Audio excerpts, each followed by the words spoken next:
Mientras escuchamos la palabra siendo leída, vayamos al Señor en oración una vez más. Señor, venimos a ti una vez más rogándote que reveles más de ti mismo a nosotros. Que mientras consideramos lo que tú has hecho,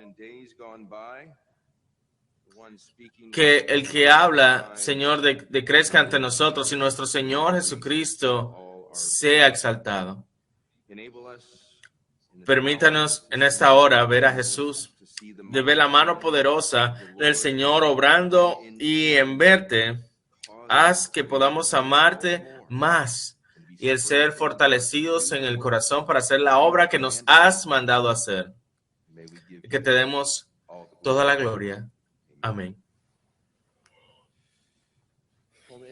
Bueno, en esta sesión se me ha dado la tarea de compartir contigo algunas de las lecciones que el Señor me ha enseñado en mi experiencia con plantación de iglesia.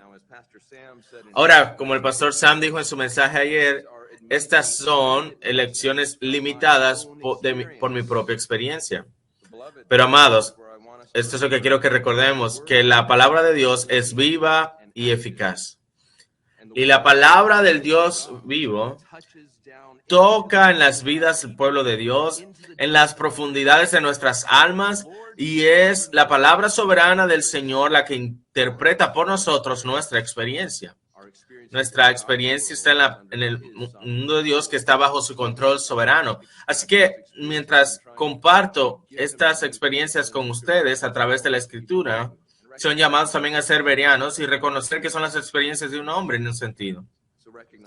Así que reconozca sus limitaciones. Es mi deseo entonces dar testimonio de lo que lo que he visto al Señor hacer, tanto en mí como a través de mí, y sí, lo más importante, a pesar de mí.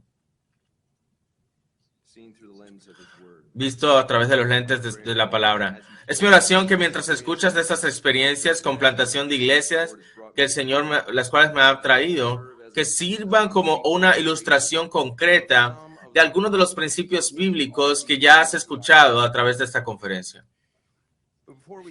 Pero antes de considerar algunas de estas experiencias, quiero recordarles primero, y quizás de la lección más importante de todas, y es de lo que acabamos de leer.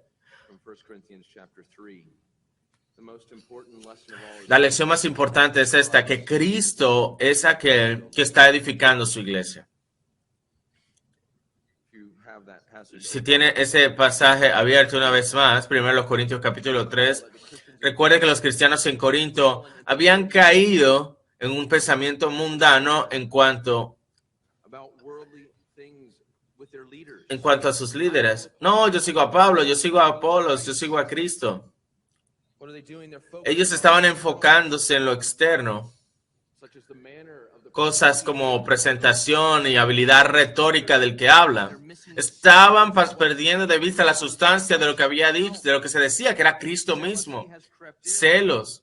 Habían llegado no por los líderes tanto como por esos grupitos que se formaban, causando divisiones en el cuerpo de Cristo. ¿Y cómo responde Pablo a esto? Él responde a dar la perspectiva de cómo ver a los líderes en la iglesia de Cristo. Cómo ver a la iglesia. Y lo hace con unas analogías. La primera es la analogía del granjero. No, lo primero que debemos notar del versículo 5 es esto.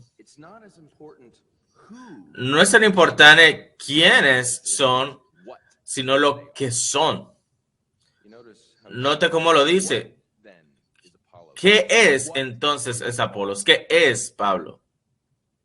Y la respuesta es que ellos son siervos del Señor. Siervos. Sus tareas siendo asignadas por el Señor del universo, por la cabeza de la iglesia. Sí, tienen diferentes tareas, uno planta, el otro riega, pero ambos son siervos del único Señor. Y el Señor, usted nota, en el versículo 8, el Señor es aquel que evalúa el trabajo de ellos, no la iglesia en Corinto. Él es aquel que da el pago de acuerdo a la labor de sus siervos. Así que son siervos del Señor. Y lo segundo que debemos notar es lo que dice en el versículo 6, que es Dios el que da el crecimiento. Por tanto, Dios es todo y sus siervos son nada en comparación. Mira lo que dice el versículo 7, ni el que planta es nada, solo Dios quien da el crecimiento. Y luego dice en el versículo más adelante que nadie se gloríe en los hombres. Nuestro gloriarnos es en el Dios hombre, Jesucristo. Dios es aquel que planta, el que establece las iglesias. Él es aquel que continúa haciéndola crecer para que toda la gloria sea dada a Él. Pero lo más asombroso es que el Señor ha escogido usar los medios a sus siervos. Siervos que Él llama, siervos que Él equipa, siervos que Él cualifica para hacer la labor. Que les llama a hacer, para hacer instrumentos en sus manos que usa para edificar su iglesia. Así que en ese pasaje, en los versículos 10 al 17, que Pablo cambia la metáfora desde lo agricultural y de la arquitectura, pero ahora muestra cómo se ve. Y él habla como de un edificio. Y con esa metáfora él muestra lo que la obra de los siervos fieles se ve. Los versículos 10 y 11. Es un retrato de los plantadores de iglesias sabios, quienes fielmente colocan el único fundamento que puede colocarse en la iglesia de Cristo, la cual es Jesucristo mismo. La predicación, a través de la predicación del Evangelio de Cristo, siendo la persona y la obra de Cristo proclamados, el Salvador crucificado y resucitado, que es necedad para los griegos y es escándalo para los judíos, pero el poder y la sabiduría de Dios. Y luego en los versículos 12 al 15, cuando tú ves el retrato de pastores sabios quienes fielmente edifican sobre el fundamento de Jesucristo. Tú notas el tipo de materiales que uno debe usar, materiales de oro, plata y piedras preciosas. ¿Qué es lo que va a soportar el fuego y lo que va a ser refinado? Es el oro, la plata, las piedras preciosas, los materiales que fueron usados en el templo. Los materiales que el pastor plantador usa es las enseñanzas de la palabra de Dios adornadas con una vida semejante a la de Cristo que brilla a través de una vasija de barro. Cualquier otra cosa es opiniones de los hombres, entretenimientos mundanos, carisma personal, una vida llena de hipocresía. Esa es la madera, el heno, la hojarasca que se quemará en el juicio. Pero la iglesia que persevera es la iglesia que está fundamentada sobre Jesucristo y que está nutrida por su palabra. Luego en los versículos 16 y 17 tienes una declaración asombrosa. Dice: ustedes, plural, son el templo de Dios. La iglesia de Jesucristo no es un edificio físico donde te reúnes, sino que es el pueblo de Dios. Jesús es el más grande David, aquel que edifica el verdadero templo, el cual está edificando su iglesia. Cada iglesia local es parte de este edificio de Dios, edificado por Jesucristo mismo. Porque Él es aquel que está edificando su iglesia de piedras vivas, cortadas por Él. Y el templo, su templo, es el lugar donde su espíritu habita. Es entonces Cristo quien está edificando su iglesia y es uno de los más grandes gozos de mi vida, que se me haya dado el privilegio de ver su mano obrando, edificando y plantando sus iglesias. Así que si tú me preguntas qué es plantación de iglesias, mi respuesta es es el privilegio de tener una silla en primera fila al ver a Cristo edificando su iglesia. Verle expandiendo su reino, viendo que las fronteras de su reino van cada vez más allá, mientras cada lugar es reclamado para Cristo. Otra manera que describiría la plantación de iglesias es usando una analogía. Nuestro rol como siervos de Cristo es tener el gozo y el privilegio de hacer la obra como de una partera. Como Cristo trae nuevas iglesias a nacimiento. En un sentido, puedes pensar en cómo Cristo hace nacer una nueva iglesia local como en 3 etapas. Con 3 etapas. Para seguir la analogía, la primera es la concepción. La concepción que comienza con esta preparación y planeación llena de oración. Y luego está como ese desarrollo en el vientre, cuando esta plantación y formación del cuerpo en oración. Y luego está este nacimiento, el día cuando la iglesia en oración constituye sus miembros y oficiales y continúan creciendo y madurando. En la providencia de Dios he tenido el privilegio de servir a Cristo como de partera en esas 3 etapas, de una forma u otra, en diferentes capacidades y roles con 5 y plantaciones de iglesia. Déjeme ahora entonces dar testimonio de lo que he visto a Cristo hacer en dar nacimiento a estas 5 iglesias locales, allí resaltando algunas cosas de cada una y viendo algunas lecciones. Lo que haré es mostrarle algunas lecciones que aprendieron del pastor Sam, del hermano Washer. En ese sentido, tratando de ponerle como mostrarles.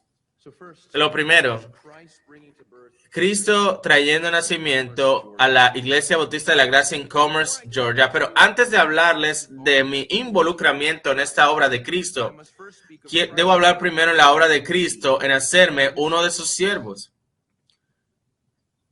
Un poquito de la obra de Dios en mi vida. Por la providencia de Dios, yo nací en Decatur, Georgia, en una familia que fielmente asistía a una iglesia bautista del sur.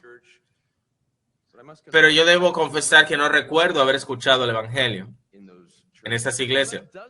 Eso no significa que nunca fue predicado. Lo que significa es que yo estaba muerto en pecados y no tenía oídos para oír. Estaba muerto en mis transgresiones, viviendo, tratando de hacerme un nombre, perdido en las tinieblas de mi propia enemistad y exilio de Dios. Pero cuando tenía 15 años, el Dios del Éxodo vino y me rescató y me libertó. Mi padre me tomó a un seminario llamado Seminario de Principios de Vida y el conferencista explicó la Escritura, el Evangelio. El Espíritu de Dios vino y me dio nueva vida. El Señor Jesucristo me otorgó la gracia del arrepentimiento, ver en cierta medida mi pecado. Me otorgó la fe para abrazarlo como mi único salvador, como mi sustituto. Es saber que Jesús no solo murió por mí, sino que resucitó.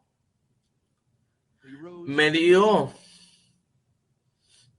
un nuevo corazón que tiene hambre y sed de justicia y que anhela y quiere conocer su palabra. Y hasta este día no puedo evitar sino estar asombrado acerca del amor de Cristo por mí, de salvarme.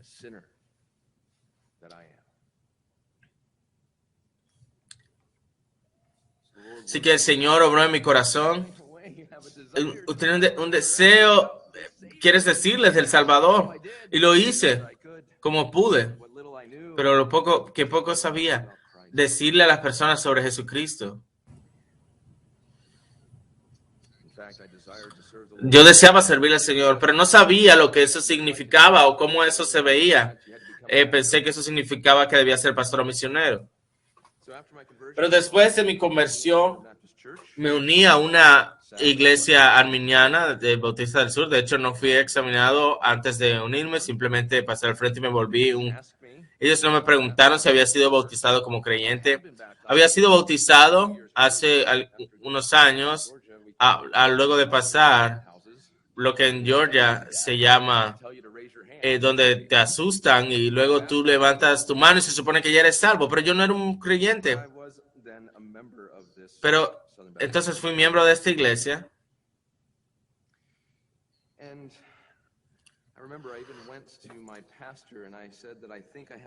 Yo incluso fui a mi pastor y le dije que tenía el deseo de servir al Señor en el ministerio. Tristemente no me dio guía alguna. Este deseo estaba creciendo e incluso en mi último año de secundaria yo aprendí lo que se llama como un trabajo anterior antes de graduarte. Entonces yo le pregunté a mi pastor de jóvenes, ¿puedo hacer esta pasantía contigo? ¿Pero qué me enseñó? Bueno, mira, así es como tú pones los juegos para el miércoles en la noche. Me estuvo enseñando un estudio bíblico de 10 minutos todo el semestre y no me dio ninguna guía. Pero entonces, en la amorosa providencia de Dios en 1997 fue a la Universidad Furman.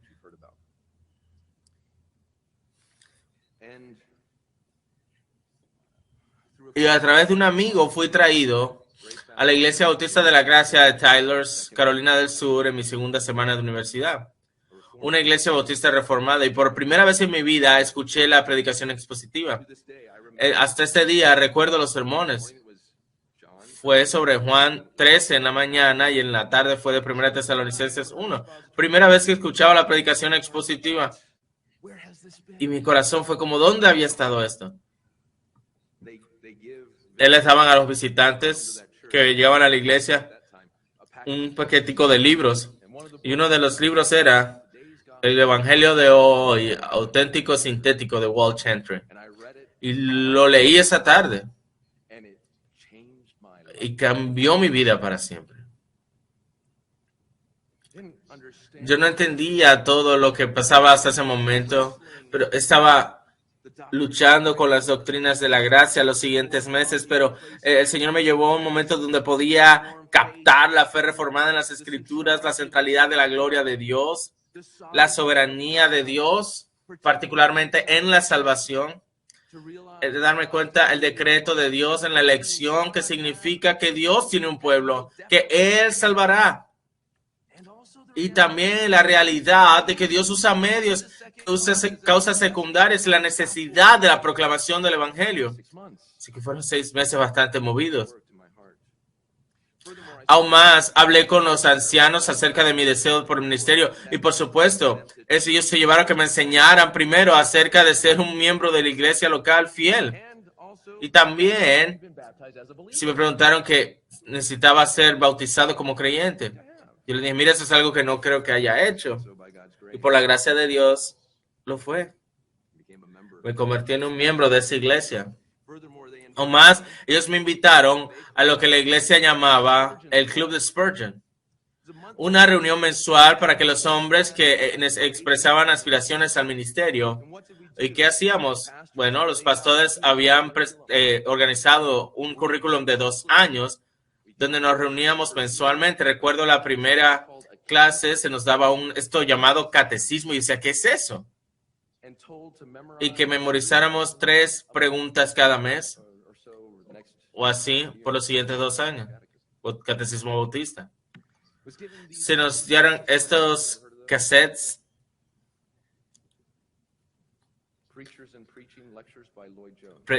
la predicación de los predicadores, lecciones de Martin Lloyd Jones. Yo tenía 18 años, nunca había escuchado a este hombre. Sermones de Walt Chantry, de Jeff Thomas, otros. Se nos dieron libros, artículos de leer desde la revista El Estandarte de la Verdad, libros como La Soberanía de Dios de Arthur Pink, y teníamos un tema diferente. Y el primer mes el tema fue este: ¿qué es el llamado al ministerio? Y debíamos leer el artículo que John MacArthur escribió sobre su libro, donde hablaba no solo del llamado interno, sino del llamado externo, donde la iglesia debe reconocer la obra de Cristo en ti, equipándote. Y recuerdo leyendo esto, pensando, ya no estoy tan seguro si estoy llamado al ministerio. Pero esta es la lección. La lección es esta, que Cristo es aquel quien llama y equipa a los hombres con los dones necesarios y la gracia para servir en el ministerio o como un plantador de iglesia, pero recuerde, Él usa medios para hacerlo. Y los medios principales es la iglesia local y sus ancianos. Es principalmente la responsabilidad de las iglesias locales, el mentorear, entrenar, el instruir y confiar el evangelio a hombres fieles que también enseñen a otros. Y la iglesia allí tomó esa responsabilidad en serio. Y alabo al Señor por eso. Mientras era un miembro de esta iglesia, que tuve el gozo de participar en la obra de plantación de la Iglesia Bautista de la Gracia en Commerce, Georgia, con el apoyo de la Iglesia Herencia Bautista en Fayetteville. Alguien que se graduó del Master Seminary, pero llegó a convicciones reformadas, era de Georgia, conocía familias que deseaban una iglesia bautista reformada, llegaron a la iglesia allí en Carolina del Sur, se hizo un miembro, sus dones fueron reconocidos, fue ordenado, entonces la iglesia lo envió a Commerce, Georgia. Y esta obra fue una obra de toda la iglesia.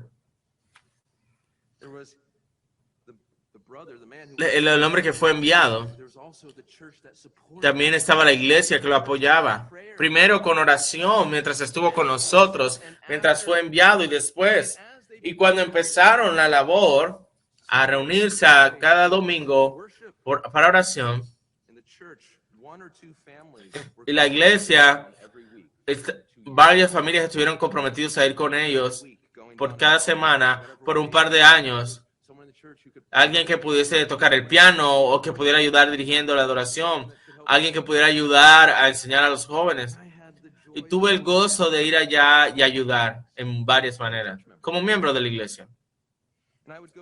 Y yo iba en otros fines de semana con otros de la iglesia y iríamos por el vecindario evangelizando.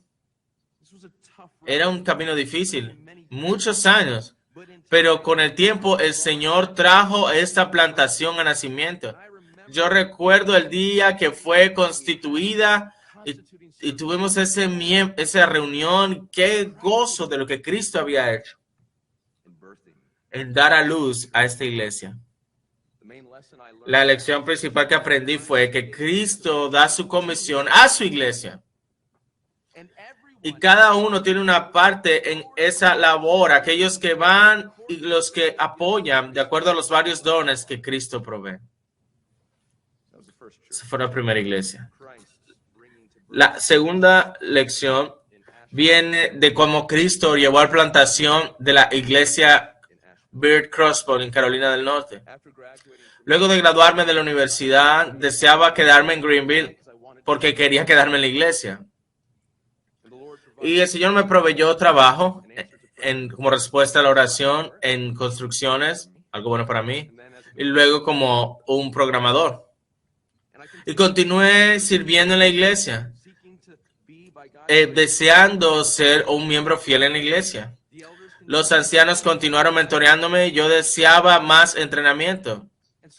Y ellos tenían estos videos en VHS.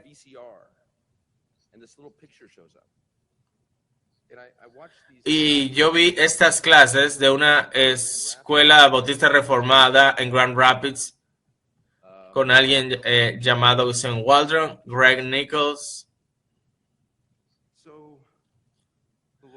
Así que el Señor continuó trayendo crecimiento a mi vida.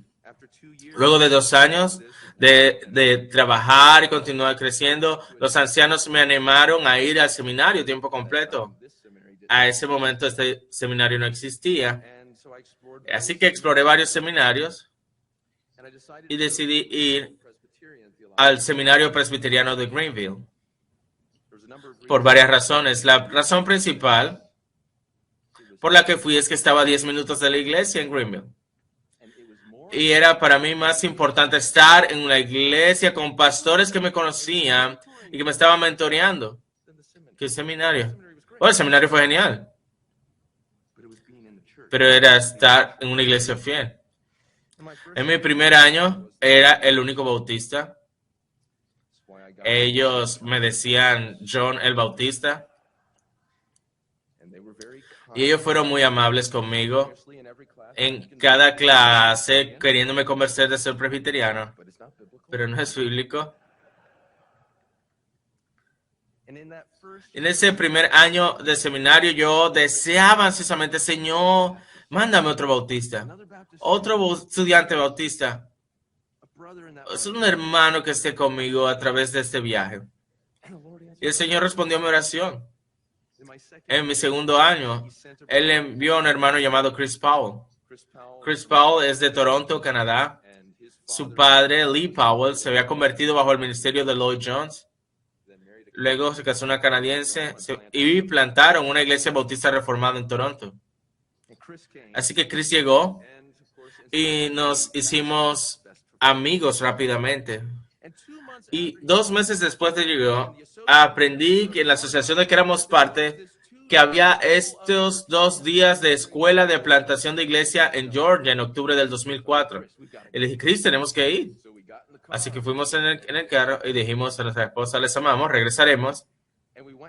Y fuimos allá. Y hubo 7 sesiones y un panel de preguntas y todavía tengo las notas de ese evento.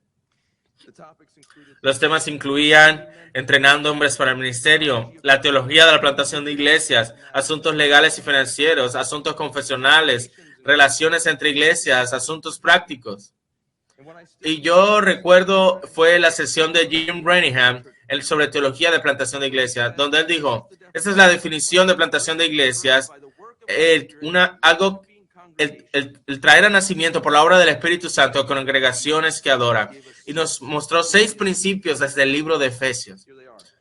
La doctrina de Dios, su plan y propósito, la prioridad de la gloria de Dios, Efesios 3:14, la realidad de la historia de la Biblia, especialmente centrada en Jesucristo, Efesios 4:1-10, la realidad de la soberanía de la gracia de Dios, Efesios 2, la realidad del propósito inmediato de Dios, Efesios 4, y la realidad de la meta final del propósito de Dios, la cual es glorificarse a sí mismo en su Hijo, Efesios 1:3-14.